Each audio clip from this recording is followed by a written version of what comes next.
Super Docteur, c'est le podcast des médecins généralistes. Le podcast qui vous transmet les recommandations de bonnes pratiques et les résultats des grandes études qui vont changer vos habitudes. Super Docteur, c'est la découverte de méthodes de soins innovantes et des interviews de soignants inspirants qui boosteront votre motivation. Un contenu court et pratique chaque semaine pour tous les médecins. Bonjour à tous et bienvenue sur Super Docteur. Je suis très heureux de vous faire cet épisode solo pour vous parler d'un livre. Il s'agit de Good Energy de Casey Means. C'est un livre que j'ai découvert par son auteur sur le podcast Huberman Lab, dont je vous reparlerai un petit peu plus tard. C'est un livre d'une médecin, d'une chirurgienne qui parle de médecine fonctionnelle, d'énergie cellulaire et de santé globale. Je suis très heureux de vous faire ce résumé qui ne va pas être exhaustif parce que j'ai appris énormément de choses et surtout je suis passionné du point de vue de cet auteur. Je le trouve extrêmement intéressant. Je pense qu'il y a énormément de bonnes choses à prendre dans ce livre et c'est pour ça que je voulais vous en parler. Alors pour commencer, un petit disclaimer. Ce livre il est très gros, il doit faire 400 pages dans sa version papier. Et ce que je vous propose, c'est un résumé qui n'est pas exhaustif, c'est-à-dire qu'il est impossible évidemment de vous résumer les 400 pages sur un podcast audio, aussi court que le mien, mais je souhaitais vous présenter ce que j'en avais retenu, surtout ce que j'avais gardé pour ma propre pratique. Je vais oublier des choses de ce livre. Ce podcast il va avoir pour but de vous donner un intérêt à Casey Means et son ouvrage, et peut-être que vous aimerez le lire. C'est un livre qui est destiné pour le grand public, mais il est extrêmement dense, notamment dense en études, en essais scientifiques, en résultats de grands essais, et de par cette densité d'informations, ces informations de qualité, il est aussi fortement recommandé pour un lectorat médical, un lectorat de soignants. C'est un livre qui est sérieux. L'auteur est médecin et chirurgienne, elle a fait Stanford, elle est passée sur le podcast d'Huberman. C'est vraiment du sérieux et c'est extrêmement intéressant. Donc les informations que je vais vous donner sont issues intégralement de son livre. Tout est sourcé, toutes les études, il y a des centaines d'études citées. C'est à ne pas en douter un travail qui mérite un coup d'œil. Je vais diviser ce podcast en 7 parties. La première, on va savoir ce qu'est la santé métabolique. Dans la deuxième, je vais vous parler de l'auteur, Casey Means. Dans la troisième partie, on va parler d'économie. J'ai intitulé ça « L'économie ne souhaite pas que vous guérissiez ». La quatrième partie, ça va être les clés d'une bonne énergie. On va rentrer dans le vif du sujet, notamment par l'alimentation. Dans la cinquième partie, je vais vous parler des tests cliniques et sanguins de référence que recommande l'auteur. Dans la sixième partie, on va parler de bio-observabilité. Et enfin, on va parler de sérénité. C'est parti, première partie. Qu'est-ce que la santé métabolique ? Alors le livre de Casey Means, Good Energy, parle de santé métabolique. Qu'est-ce que c'est ? On parle de métabolisme. Le métabolisme, c'est l'énergie cellulaire, l'énergie de chaque cellule. C'est un domaine de la médecine fonctionnelle dont on a déjà fait un podcast, un domaine qui me passionne. Je vous invite à écouter celui que j'ai fait avec ma confrère et amie Zina Gombert sur ce sujet. C'est une approche différente de notre métier. J'entends par là que la médecine fonctionnelle, elle s'intéresse à la physiologie de la cellule, pas des organes et pas forcément des spécialités médicales qu'on a séparées par commodité au fil des siècles. La médecine fonctionnelle, elle s'intéresse à la cellule, à ses organites, à sa nutrition, à ses voies de connexion entre les cellules et dans une même cellule, à ses voies biochimiques. Vous savez, tout ce qu'on a appris en première année de médecine avec la biochimie, la biologie cellulaire. Et la médecine fonctionnelle pense que une bonne énergie apportée à la cellule contribue à une bonne santé globale. C'est-à-dire qu'on va raisonner à l'échelle de la cellule et pas à l'échelle de l'organe. La santé cellulaire, c'est une bonne nutrition de la cellule qui provoque une bonne santé générale. À l'inverse, la maladie est considérée par ces personnes-là comme l'accumulation d'une mauvaise énergie cellulaire qui arrive à un stress oxydatif, à de l'inflammation, à des dysfonctions mitochondriales et à une résistance à l'insuline. Et toute cette mauvaise énergie provoque tout ce stress, cette inflammation, ces dysfonctions de mitochondries, etc. Et tout ça, c'est la racine des maladies. On comprend alors qu'en raisonnant à l'échelle de la cellule et pas à l'échelle des organes, de même cause, peuvent avoir des effets, donc des maladies différentes. Et l'inverse est aussi vrai. La médecine fonctionnelle, elle s'occupe donc de métabolisme, de prévention et de maladies chroniques. Et elle complète la médecine classique, la médecine allopathique, qui, elle, excelle dans les pathologies aiguës. Encore une fois, on en a parlé dans différents podcasts, mais c'est une posture différente qui est extrêmement intéressante. Donc, la mauvaise santé, chez ces médecins, chez ces scientifiques, c'est en fait de mauvais apports cellulaires qui causent des maladies multiples dans différents organes. Chez eux, les symptômes sont donc utiles. Chaque symptôme est un signe de mauvaise énergie. Contrairement à la médecine allopathique classique, on considère qu'il ne faut pas casser les symptômes, qu'il ne faut pas les masquer directement, mais qu'ils sont une information précieuse témoignant d'une mauvaise énergie cellulaire. Pour finir cette première partie, j'insiste sur le fait que cette médecine fonctionnelle, si elle est peu populaire, notamment en France, dans notre pays, sachez que c'est un domaine qui est beaucoup étudié aux États-Unis, mais aussi dans d'autres pays, comme en Angleterre, je ne peux pas tous les citer évidemment, et les professionnels qui s'occupent de médecine fonctionnelle sont pas forcément tous des médecins, bien qu'il y en ait beaucoup, mais ce sont par exemple des biologistes, des biochimistes, des physiologistes, ce sont des scientifiques qui publient des papiers extrêmement rigoureux et importants, et qui nous démontrent, preuve à l'appui, que la mauvaise énergie cellulaire provoque tout un tas de dysfonctions, de stress oxydatif, d'inflammation, de problèmes dans les mitochondries, de résistance à l'insuline, etc., qui elles-mêmes causent l'apparition de maladies. Je ne sais pas pourquoi c'est aussi impopulaire. Enfin, je sais, il y a différentes raisons qui expliquent ça, on en a un petit peu parlé lors d'un précédent podcast avec Zina, mais le fait est qu'on reste actuellement ignorant et voire même un petit peu gêné face à toutes ces données scientifiques validées, prouvées avec des essais absolument incroyables, et qu'on ne modifie pas vraiment notre pratique quotidienne et le système de santé en général pour permettre de s'attaquer vraiment à de la prévention, à de la prise en charge holistique des maladies chroniques. Je vous propose immédiatement de passer à la deuxième partie de ce podcast pour vous parler de l'auteur Casey Means. Alors, qui est-elle ? Casey Means, elle a commencé par un bachelor à l'université de Stanford, en Californie, qui est une des meilleures universités du monde, et elle a eu son MD, c'est-à-dire son diplôme de Medical Doctor. Elle a poursuivi par un parcours de chirurgie. Elle a fait de la chirurgie ORL pendant plusieurs années. Elle était une chirurgienne confirmée dans un des services de pointe des États-Unis. Et en fait, elle nous raconte dans son ouvrage qu'elle s'est retrouvée à la pointe de la technologie dans un hôpital absolument incroyable avec les meilleurs médecins du monde, à prendre en charge des patients, par exemple, pour des inflammations chroniques. Vous savez, les problèmes de polypose naso-sinusienne, par exemple. Et en fait, elle prescrivait évidemment tout un tas de médicaments, des rhinocorticoïdes, tout un tas d'antihistaminiques, d'anti-inflammatoires, qu'elle se retrouvait même à effectuer des chirurgies, parfois extrêmement mutilantes, qui mutilent l'anatomie normale, pour diminuer la gêne des patients. Et elle raconte qu'en fait, elle est toujours en lutte contre cette inflammation ou contre différentes pathologies qu'elle n'arrive pas à guérir, et elle est extrêmement gênée par rapport à ça, par rapport à sa place de soignante.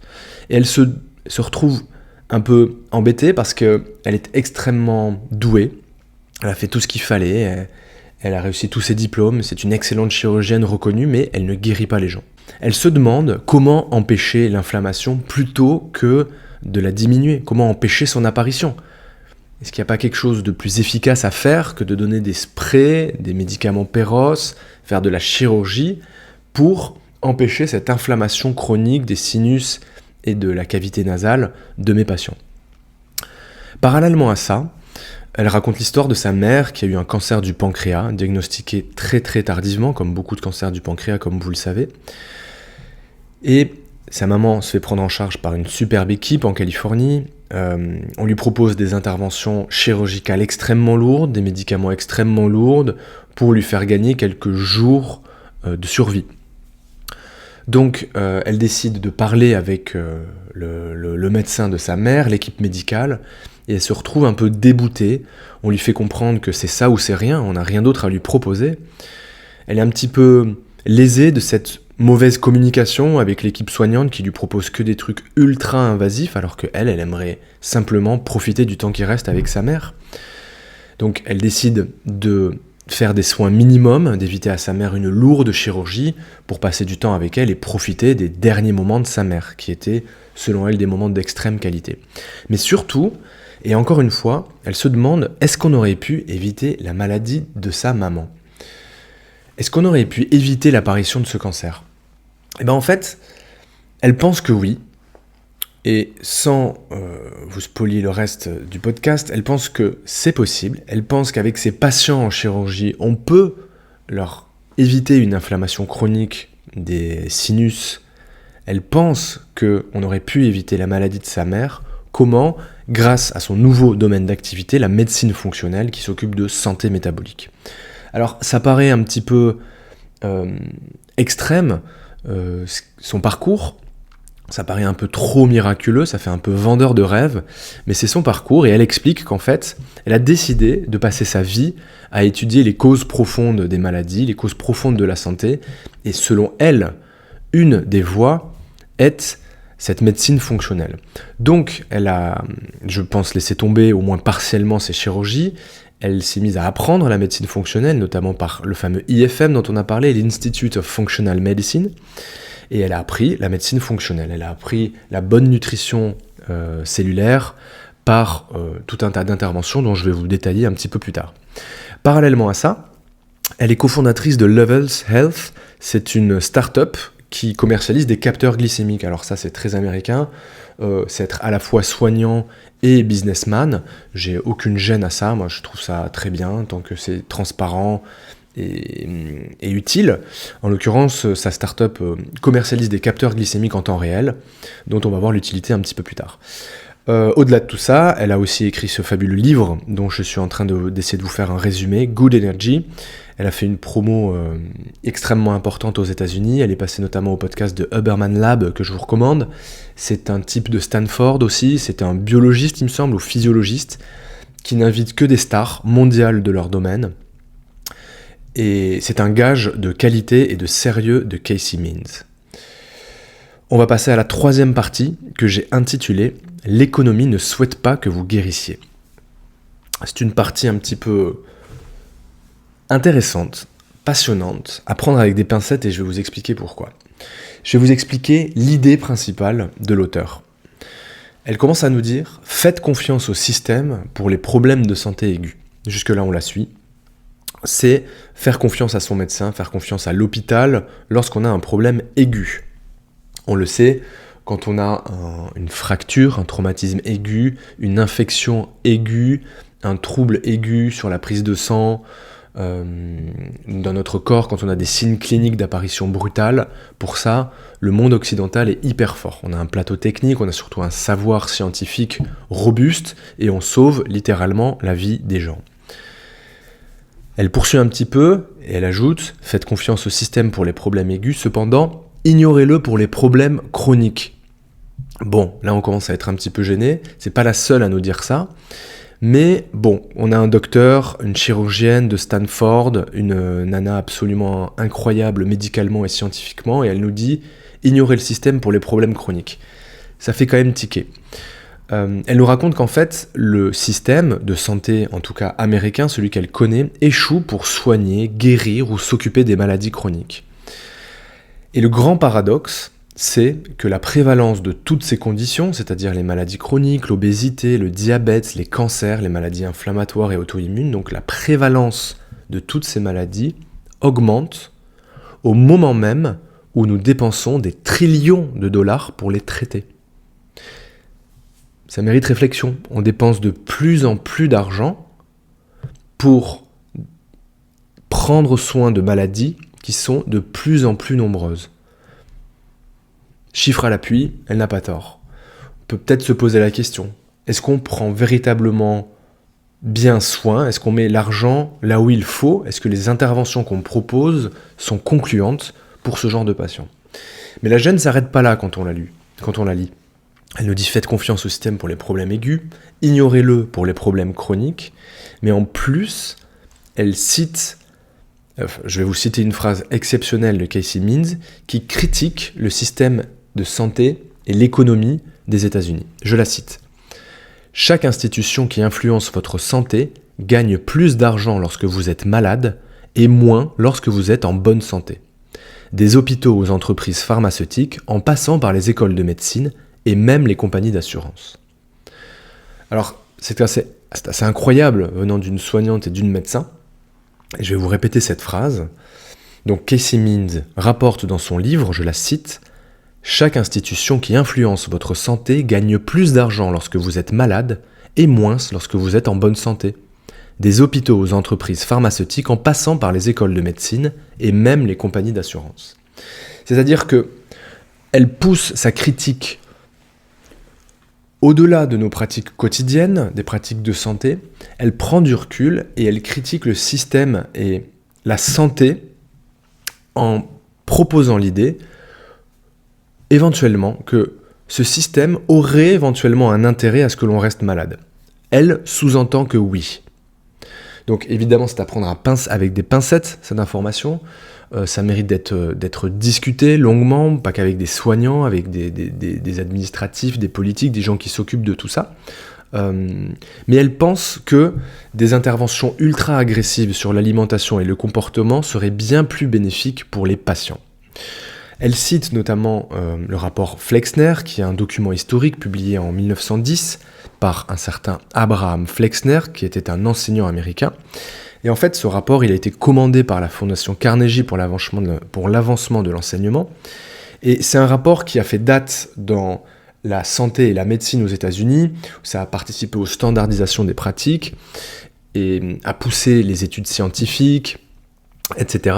Et surtout, c'est à partir de cette date qu'on a commencé à faire vraiment de la médecine allopathique, à pousser vers le plus de techniques, le plus de médicaments, au détriment des interventions médicamenteuses et au détriment des interventions non médicamenteuses et d'interventions de prévention en profondeur. Donc, c'est un petit peu gênant d'entendre tout ça de la part d'une telle médecin, parce qu'elle dit économiquement, les conditions aiguës, c'est-à-dire les pathologies aiguës, ne sont pas avantageuses dans notre système moderne, car le patient est rapidement guéri et n'est plus un client. Voilà ce qu'elle pense. Donc, le système global souhaite-t-il véritablement notre santé ? Elle pense que non. C'est un problème extrêmement complexe, encore une fois, parce qu'elle pense qu'on vit dans un mode occidental dans lequel beaucoup de ce que nous consommons est toxique, évidemment l'alimentation avec des sucres raffinés, des adjuvants, une pauvreté nutritionnelle et des transformations d'aliments incroyables. On vit dans un monde pollué. Néanmoins, on peut lui permettre de lui rétorquer, est-ce que on peut se passer de tout ça ? Est-ce qu'on a envie ? Il y a aussi une notion de liberté. Il y a des gens qui ont envie de consommer des choses qui ne leur font pas du bien pour la santé. Il y a des gens qui fument, il y a des gens qui boivent, et c'est pour autant qu'il faut interdire l'alcool complètement. Il y a des gens qui se droguent parce qu'ils aiment ça. Il y a des gens qui font des choses qui sont très mauvaises pour leur santé. L'État doit-il interdire tout ce qui est mauvais ? Ça serait quand même quelque chose d'absolument incroyable. C'est un chantier absolument phénoménal et je suis même pas sûr que les gens le souhaiteraient. Néanmoins, l'idée de Casey Means est très intéressante. Le système a-t-il un intérêt à ce que l'on reste malade ? Économiquement, en tout cas, elle pense que oui. Elle dit à propos des docteurs, ils se sentent piégés dans un système défaillant. Et je la cite à nouveau, « J'ai un profond respect pour les médecins, mais je veux être très clair sur une chose. Dans chaque hôpital aux États-Unis, de nombreux médecins font les mauvais choix, prescrivant des médicaments et des interventions techniques alors qu'une approche ultra-agressive sur l'alimentation et le comportement serait bien plus bénéfique pour le patient. » Voilà pour cette troisième partie. Et je vous propose de passer maintenant à la quatrième partie que j'ai intitulée « Les clés d'une bonne énergie ». Évidemment, quand elle a fait ce constat qu'on ne s'occupe pas bien des maladies chroniques, qu'on vit dans un système lui-même pathologique, on a envie de lui demander « Ok, mais quelles sont les solutions ?» Alors, comme tout médecin fonctionnel, évidemment, le pilier principal de sa prise en charge, c'est l'alimentation. L'alimentation est le pilier d'une bonne santé métabolique. Alors, pour rappel, on parle de santé cellulaire, donc dans une cellule avec un noyau, l'ADN, tous les organites dans le cytoplasme, l'appareil de Golgi, le rétinoque endoplastique, le cytosquelette, etc., etc. On parle de toutes les voies de communication dans la cellule, puis tout autour de la cellule. Et en fait, la posture principale de ces soignants, c'est de dire que tous ces éléments cellulaires et les voies de signalisation sont élaborés à partir de ce que nous mangeons. C'est-à-dire que chaque chose que l'on ingère continue d'imprimer la prochaine version de nous-mêmes. Le postulat est simple, si l'on veut être en bonne santé, il faut du bon carburant et une bonne alimentation. Je vais vous citer Casey Means, elle dit, je la cite, « Réfléchissons à ce qu'est la nourriture du point de vue de vos cellules. L'intérieur de votre corps est chaud, humide et sombre. La plupart de vos 37 trillions de cellules vivent dans une obscurité humide en vous, attendant simplement les signaux et informations sur ce qu'il faut faire et quand, afin de vous offrir une bonne vie. Les cellules ne peuvent évidemment ni voir, ni entendre, ni sentir. Elles n'ont que des récepteurs et des canaux sur leur membrane, qui leur permettent de recevoir des entrées en attendant patiemment que les nutriments passent et qu'elles puissent les utiliser pour faire leur travail. » C'est-à-dire que les cellules ne sont pourvues que de récepteurs et de canaux à leur membrane, attendant ce qu'on veuille bien leur donner. Elle pense que notre alimentation occidentale est hautement pathologique, et d'ailleurs, elle nous annonce un chiffre, c'est que 42% de ce que l'on mange n'est pas utile. C'est incroyable, mais c'est probablement vrai. Et donc, pour nourrir correctement ces cellules qui n'ont que des pauvres canaux et des récepteurs sur leur membrane, c'est de leur apporter tout simplement ce qu'elles ont besoin, ce qu'elles attendent. Parce que chaque chose qu'on ingère continue d'imprimer la prochaine version de nous-mêmes. Alors, comment faire ? La chose principale qu'elle nous dit, Casey Means, c'est de se concentrer sur les produits bruts non transformés. Et elle dit même quelque chose, elle dit même qu'on peut ignorer les régimes tant qu'on se concentre sur des produits bruts. Elle pense que manger est un problème d'adéquation et qu'il faut écouter son corps et ses symptômes parce qu'il nous parle, il nous informe pour savoir quel apport alimentaire privilégier vis-à-vis de ces cellules en difficulté. Alors, le livre, je ne vous l'ai pas dit, mais évidemment, il n'est pas traduit, il est en anglais.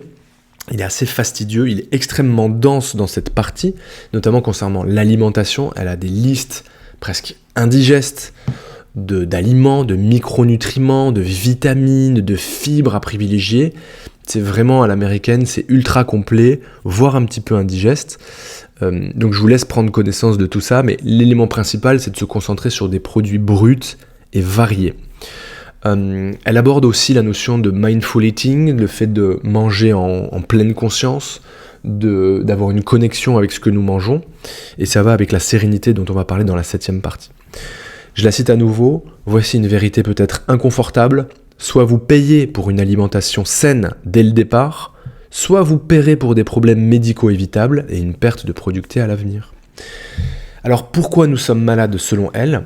Parce que la majorité de ce que nous mangeons n'est de mauvaise qualité et n'est pas utile pour nos cellules, voire même est nocif pour nos cellules. Elle dit 42% des 70 tonnes de nourriture que nous consommons au cours de notre vie ne sont pas utiles pour construire un corps sain ou pour signaler une fonction cellulaire saine. Donc voilà, un gros focus sur l'alimentation et sur les produits bruts. Si vous voulez le détail, consultez son livre, consultez ses listes. C'est extrêmement intéressant. Au-delà de l'alimentation, évidemment, il y a d'autres choses qu'elle nous cite, Casey. C'est des habitudes saines. C'est des choses qu'on connaît, qu'elle détaille, preuve scientifique à l'appui, c'est passionnant. Elle parle d'abord de sommeil, évidemment, d'augmenter la qualité de notre sommeil et la quantité. Elle donne plein de trucs, c'est des choses qu'on connaît, mais c'est toujours agréable de les voir synthétisées de façon aussi prodigieuse.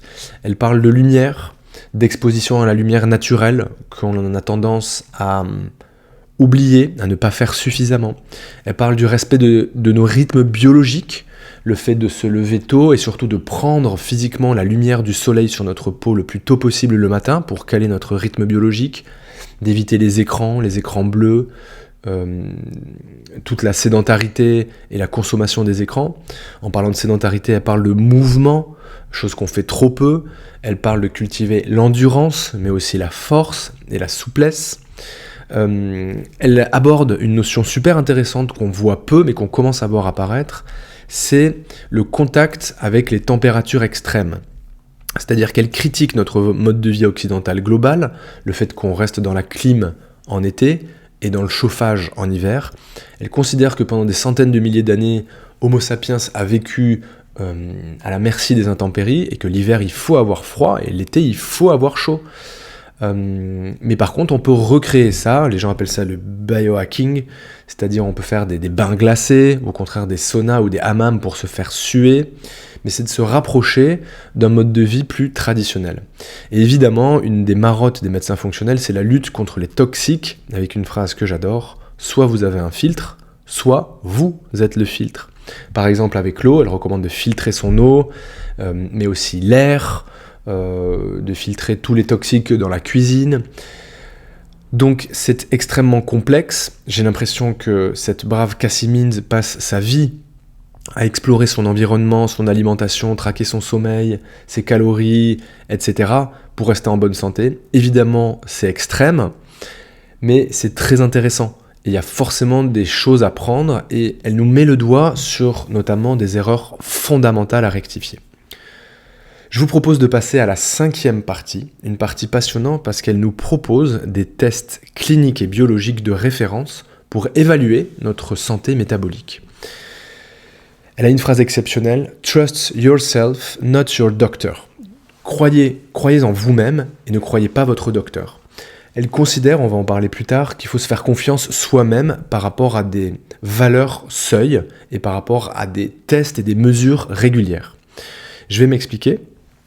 Elle nous propose des tests et des cliniques et biologiques que je vais vous citer juste après. Et elle considère qu'en fait, c'est à nous de les faire régulièrement, soit en les faisant doser au laboratoire, soit en les mesurant directement par rapport à des capteurs, on va y venir. Et en fait, par exemple, en monitorant sa glycémie, on va voir si on fait des pics d'hyperglycémie, suivis de creux, selon ce que l'on fait, selon ce que l'on mange, selon comment on dort, selon ce que l'on ingère, ce que l'on boit, etc. Et elle dit, inutile de croire votre docteur. Croyez en vous-même et regardez si les marqueurs reviennent au vert quand vous avez telle ou telle intervention sur vous-même. Donc les tests, lesquels sont ? C'est d'abord la tension artérielle, évidemment.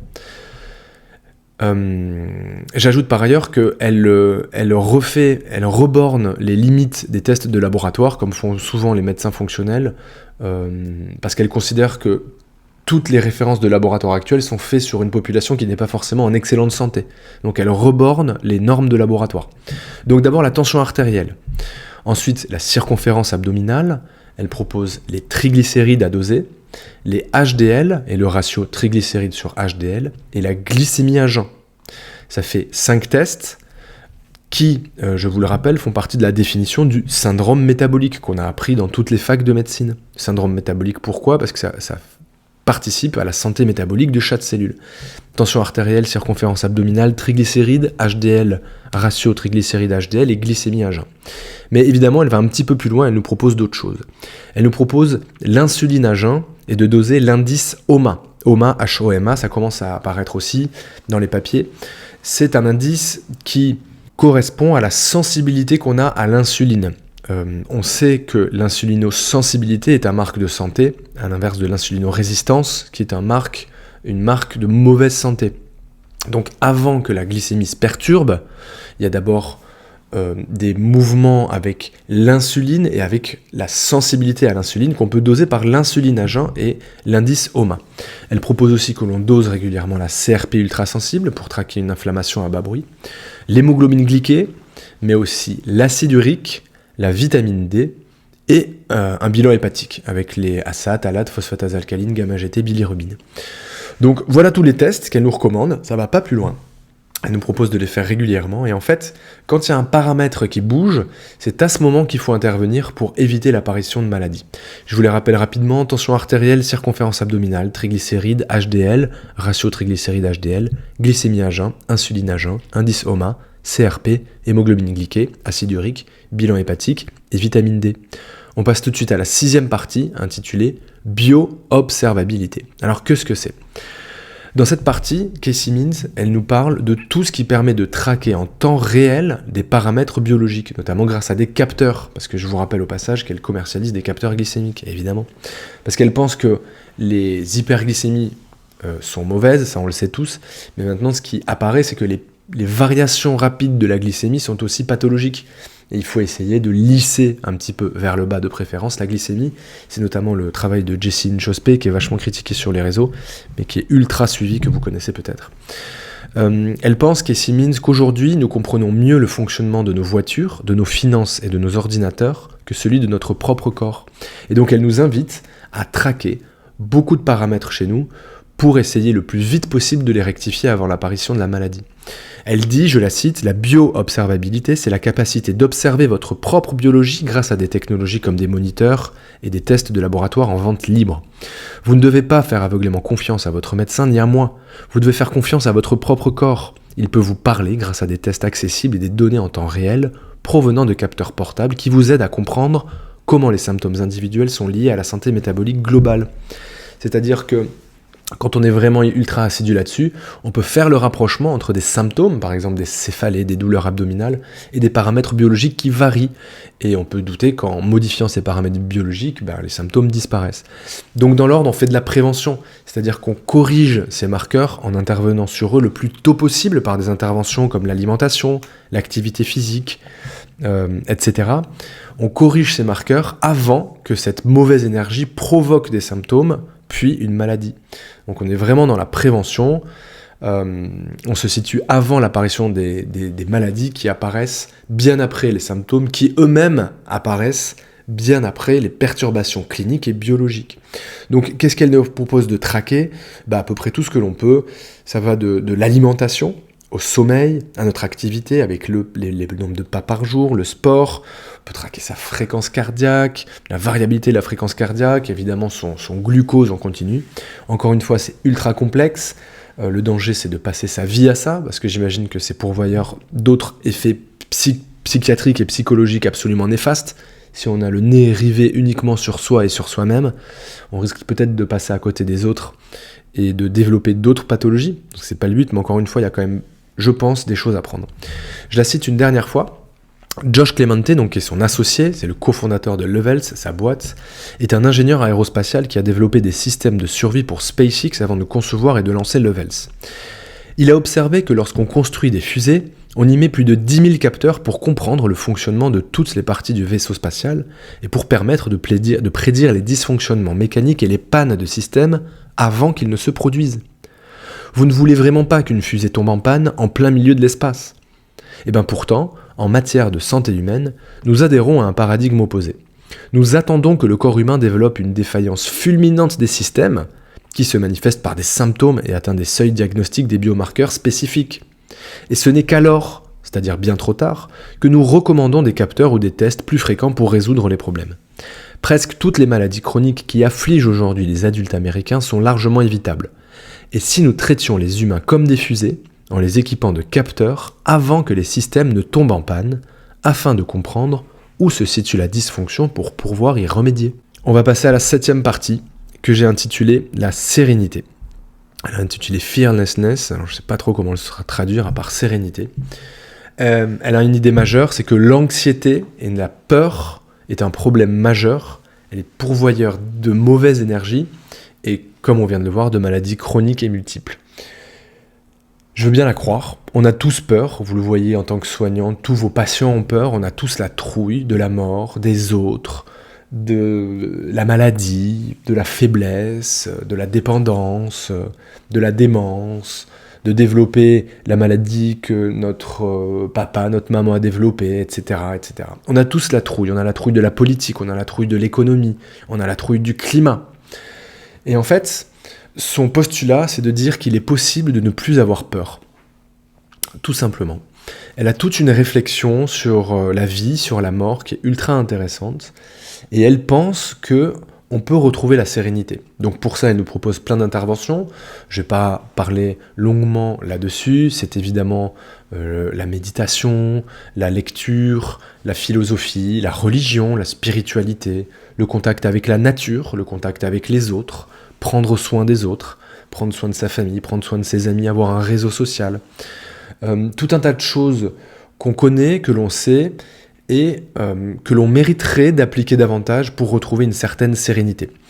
Son livre se termine par une note assez poétique, qui est belle, et elle a un rapport assez holistique sur notre santé cellulaire, puis notre santé globale, puis notre santé en tant que communauté humaine, puis en tant que communauté vivante sur la planète, et même une santé cosmologique. Ça peut paraître un peu farfelu ce que je suis en train de vous dire, mais je vais la citer. L'énergie transférée par le Soleil, donc on parle des photons, parcourant 92 millions de miles à travers l'espace, est stockée dans les légions chimiques des molécules de glucose générées dans les plantes. Or, de nombreux animaux que nous mangeons sont herbivores. Donc, la plupart de l'énergie que nous recevons des aliments peut être retracée au Soleil. C'est notre source de vie. En fait, elle parle de la photosynthèse, du fait que les plantes, tout ce qui est vert et vivant autour de nous, capte le Soleil, qui a voyagé depuis 92 millions de miles à travers l'espace, pour toucher une cellule végétale qui va faire sa photosynthèse, fabriquer une molécule de glucose dont les liaisons chimiques vont servir de nourriture à tout un tas d'animaux sur cette planète qu'on va soit manger, soit eux-mêmes manger, qui vont participer à tout un circuit alimentaire. C'est une réflexion qui est très intéressante, ça va avec la mindfulness, avec le fait de se rendre compte que il faut être en bonne santé et il faut que les autres et tout ce qui est vivant le soient également pour que chacun le soit. Se sentir en sécurité est quelque chose que nous pouvons cultiver à l'intérieur de nos esprits et de nos corps par une pratique intentionnelle. Elle termine le bouquin par tout un tas de recettes et surtout un plan ultra détaillé pour le novice qui veut retrouver la santé métabolique et la santé cellulaire. C'est passionnant, c'est un livre que je vous recommande et c'est extrêmement complet. Ce podcast est terminé, mes chers amis. Pour conclure, je vais vous redire que c'est un très bon livre. J'espère que je vous ai transmis des idées importantes. Encore une fois, ce n'est pas exhaustif, il y a plein de choses que j'ai oubliées, mais je vous ai partagé les idées qui ont le plus résonné en moi. Je vous conseille ce livre si vous lisez en anglais. Et si vous voulez apprendre des notions de médecine fonctionnelle, c'est extrêmement utile. J'espère que cela va vous être utile, que cela vous a plu. J'ai passé beaucoup de temps à lire ce livre et à élaborer ce podcast. Alors, si vous êtes arrivé jusque-là, et si vous voulez me rendre service, s'il vous plaît, abonnez-vous à ce podcast et mettez-moi une note de 5 étoiles sur vos applications. Nous sommes des milliers à écouter ce podcast, Super Docteur, et on n'est pas assez à être abonné à ce podcast et à mettre une belle note. Il n'y a que 77 notes à l'heure actuelle. Alors ce qui m'aiderait beaucoup, c'est qu'à ce niveau du podcast, si vous avez appris quelque chose, si ça vous a plu, c'est que vous pouviez, s'il vous plaît, me mettre pause, vous abonner si ce n'est pas le cas et mettre une belle note de 5 étoiles. Ça me permettra simplement de diffuser mon travail et de vous proposer d'autres projets comme celui-là, si ça vous a plu, et des invités toujours plus intéressants et qualitatifs. Je vous souhaite le meilleur et je vous dis à bientôt.